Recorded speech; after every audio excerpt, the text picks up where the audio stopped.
46 സങ്കീർത്തനം. ദൈവം നമ്മുടെ സങ്കേതവും ബലവുമാകുന്നു. കഷ്ടങ്ങളിൽ അവൻ ഏറ്റവും അടുത്ത തുണയായിരിക്കുന്നു. അതുകൊണ്ട് ഭൂമി മാറിപ്പോയാലും പർവ്വതങ്ങൾ കുലുങ്ങി സമുദ്രമധ്യേ വീണാലും അതിലെ വെള്ളം ഇരച്ചു കലങ്ങിയാലും അതിന്റെ കോപം കൊണ്ട് പർവ്വതങ്ങൾ കുലുങ്ങിയാലും നാം ഭയപ്പെടുകയില്ല. ഒരു നദിയുണ്ട്, അതിന്റെ തോടുകൾ ദൈവനഗരത്തെ, അത്യുന്നതന്റെ വിശുദ്ധ നിവാസത്തെ തന്നെ സന്തോഷിപ്പിക്കുന്നു. ദൈവം അതിന്റെ മധ്യേ ഉണ്ട്, അത് കുലുങ്ങിപ്പോകയില്ല.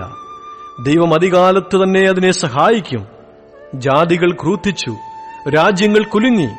അവൻ തന്റെ ശബ്ദം കേൾപ്പിച്ചു, ഭൂമി ഉരുകിപ്പോയി. സൈന്യങ്ങളുടെ യഹോവ നമ്മോടുകൂടെയുണ്ട്. യാക്കോബിന്റെ ദൈവം നമ്മുടെ ദുർഗം ആകുന്നു. വരുവിൻ, യഹോവയുടെ പ്രവൃത്തികളെ നോക്കുവിൻ.